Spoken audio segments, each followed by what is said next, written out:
Welcome. It's the home of the money pick. Make sure you hit the like button. Make sure you subscribe. We have another viewer request.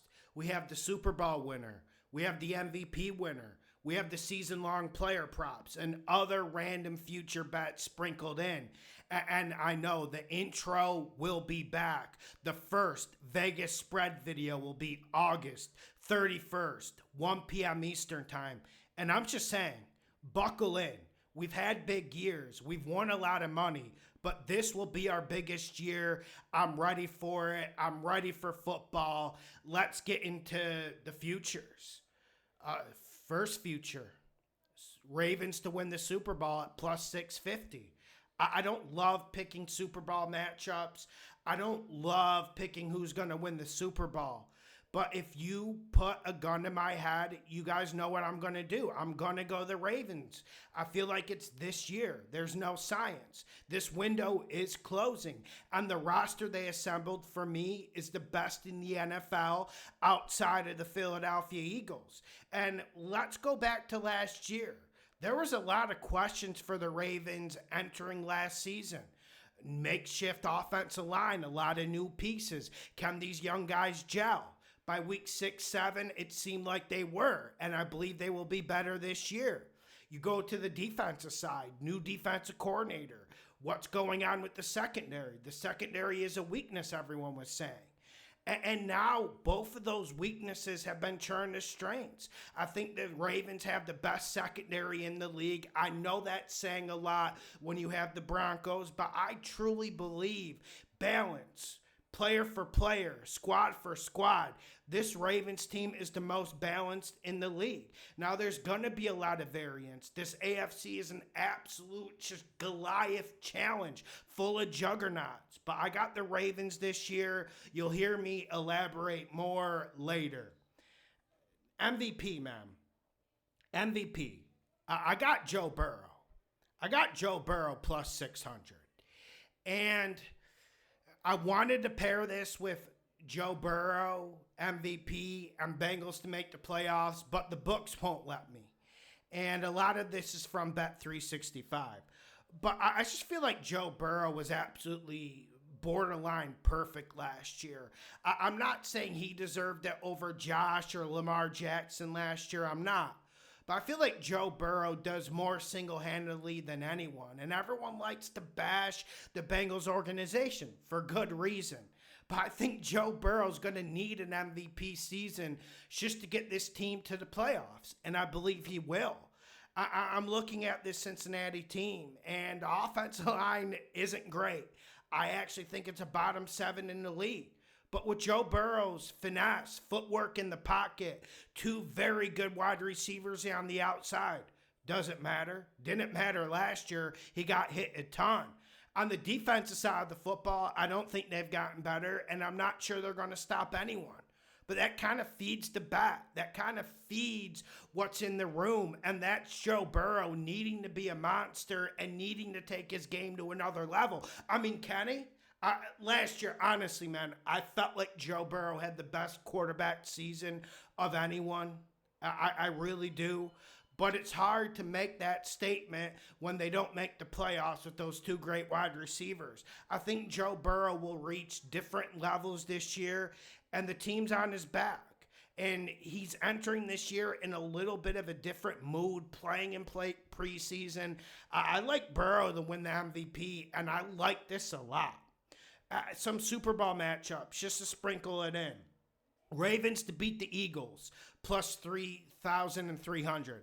If you wanted a long shot. Another long shot in the Super Bowl. Ravens to beat the 49ers, plus 6,000. Like I said, 49ers, they could be a long shot this year, and this NFC is an absolute gauntlet. Just keep that in mind. I like Purdy more than other people. We're getting to him later. Now let's work in the random future bets. I got the Miami Dolphins to finish second in the AFC East. I have plus 240. And I know this is going to take a lot of criticism in this case in asking you a question. What are the 3 most important position groups in this current day and age of the NFL? For me, it's quarterback, wide receiver, and defensive end. And I'm not saying Tua is a world beater, but I think Tua is a very good quarterback.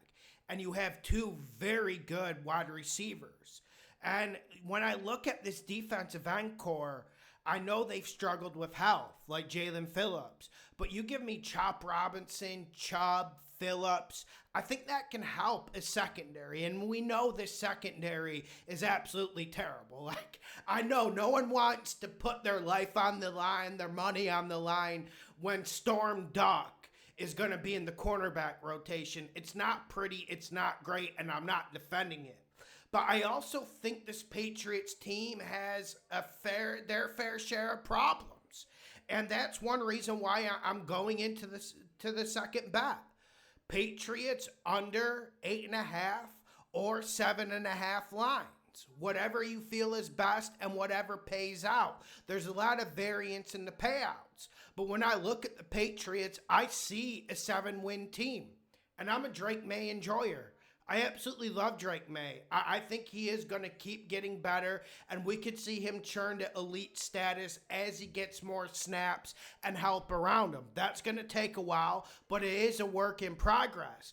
And who doesn't like Mike Vrabel? This team was soft on defense last year. This team couldn't run the ball. And obviously, Jerod Mayo does not belong as an NFL head coach. I'm loving the Vrabel vibes, breaking up fights in practice, trying to make this team be more hard-nosed. And we even saw him, like, when people park in the handicap section of Starbucks, he'll confront them. Like, I love it. Vrabel is a very good head coach in this league. But the roster certainly isn't. This is a bottom 5 roster, and everyone's glossing over it. And maybe I'm against Vegas. Vegas has them favored in 11 games last time I checked. I'm just not vibing with it. And I know Tua can go down any single second. That's a risk you have to take. But that's a risk for any team in the NFL. And I'm not saying Zach Wilson can come in and play 3 or 4 if Tua goes down. But I think Zach Wilson's better than some of the backups we've seen the Dolphins card out there. And I do wonder, can the Patriots run the football? Can this Patriots offensive line come together and not be the worst unit in the league last year? Well, Giants were, but the Patriots were bottom 3, and that's me being generous. There's just a lot of hopium that's being huffed about the New England Patriots. That's why I absolutely love the Fins plus 240 to finish second in the AFC East. And I gotta be honest, I know there's a lot of resources invested in this Patriots defense. I know Jerod Mayo got the worst out of this Patriots defense last year. But I think it's an above average defense if Vrabel does some work. And everyone talks about them like they were a good defense last year. They were poor, and I think they will be better this year, but I just don't think the leap is coming. And also, when you look at this Patriots wide receiving core, it's still terrible, and there's so much relying on Stefon Diggs, and I think Stefon Diggs will have a good year. Now let's get to the player props. Season-long player props, and the props were an absolute monster for us last year. I really started to get into them a week 8. That's when I started doing the video, and you saw as the year went on, we were absolutely phenomenal. And I got to give myself a pat on the back for that. But more to come this year. I'm glad you guys influenced me on the props. Let's get to them. Money, money, money. Money. DEEBO Samuel under 700.5 receiving yards. I'm not on the DEEBO train. And I think he's washed. I think he's lost a step. And I'm watching the training camp videos. I'm trying to get ear on the ground of people who aren't journalists that work for the team that are seeing practice. And I have to say, it looks like he's running like a 4.7, 4.8 40. You also couple in the health issues. You also couple in that, what is his role going to be? When I saw them get DEEBO Samuel, I thought, like, yes, this is going to be like a Percy Harvin type role that he had with the Vikings with Favre, just giving one example. But if DEEBO Samuel can't run anymore, I just don't see what he's going to do. He's not a great route runner. He doesn't have great hands. He's built like a bowling ball, and that's great when he's running the ball. But also one reason was he ran the ball too many times with the 49ers. I just wonder how much he has left, and I don't think he has a lot, and I think 700 with his injury history is a clear under. I know there's stuff going on with Terry. I know DEEBO should get a lot of opportunities, but I'm not sold on it. I think there's so much pressure on Cliff and Jaden Daniels to clean up errors, and I'm not sure DEEBO's going to help there. Next one, we were talking about Stefon Diggs earlier. I'm going over 700 yards. And just for everyone's information, these are like between plus 110 and minus 120. I'm not going lower than that. I'm not giving you guys bad bets or bad suggestions. I got Stefon Diggs. I know we did the ACL last year, and I know that was a big injury, and I know the stats weren't all that impressive. They just weren't all that impressive last year in the games he played. But I just want everyone to take a yonder at that Patriots film and look at how crisp, smooth, and the acceleration that there was in Stefon Diggs' routes. I do think it's going to be a tough bounce back from the ACL. It will affect him. But who else is Drake May going to throw the ball to? Hunter Henry? I'm not seeing a ton of options, especially in that wide receiving room. Hopefully it's not Jalen Polk. We saw him go on IR today. But Stefon Diggs is going to be big, and he's going to get fed the ball. Even if he's not at his former level, I think Stefon Diggs will eat. Next one, we got Josh Downs, and over 700. And I love Josh Downs. And he's a guy who I think can benefit from this Daniel Jones, Anthony Richardson situation with Danny Dimes getting the start. Now, that's not probably the thing you want to hear if we're talking about good service from a quarterback. But also, I don't want my future bet relying on Anthony Richardson throwing the ball 17 times a game either, one of the most inaccurate passers in NFL history. I just think Downs is the best receiver in this Colts arsenal by far. Michael Pittman's been one of the most overrated players for a long time. I still believe in Shane Steichen in terms of play design and scheme. I think Downs will work magic, especially in that slot intermediate era. I really like Downs. I feel like he's one of the most underrated receivers in this league. Absolutely love this one. Next one, and it's similar to DEEBO Samuel, and it's tough. It's tough when you see a legend and you have to fade a legend and someone who is meaningful in your life. Cooper KUPP is meaningful for me like DEEBO Samuel as someone who likes good football. But I'm going under the 675 for Cooper KUPP. I'm just not vibing with Seattle anything they're doing this year. I'm not sure Seattle's going to protect well. I think Seattle will run the ball better this year, and I'm not sure Sam Darnold is the guy to be able to disperse that ball. And I'm not sure Cooper KUPP can stay healthy anymore. Cooper KUPP barely got over this playing 12 games last year, and that's with Matt Stafford slinging the rock. You wonder what that's going to translate to this year. And to say it lightly, I'm not sold. And every single year for the last 2 years, we see Cooper KUPP picking up hamstring injuries, needling injuries like that do what? They affect players over 30. You don't bounce back from a hamstring as fast. You don't heal as fast from a hamstring. And I think we're going to see nagging injuries just completely take Cooper KUPP out of the rhythm, what happened last year. And if you look at his average reception last year, it dropped off pretty big. Sean was trying to force him the ball. There's a reason why Sean had to make that cutthroat, ruthless decision that absolutely no one wanted to see. I'll tell you what, I would have made it too, under the 675, making a money pick. Next one, and this one isn't going to be popular as well. College football legend, maybe the best college football player we've seen in our lifetime. Not that I watch a lot of college football the last 7-8 years. Give me Travis Hunter under 750 receiving yards. And this is a judgment on Travis Hunter. Far from it. And I think he is going to be a very good receiver in this league, and he can be a very good defensive back in this league.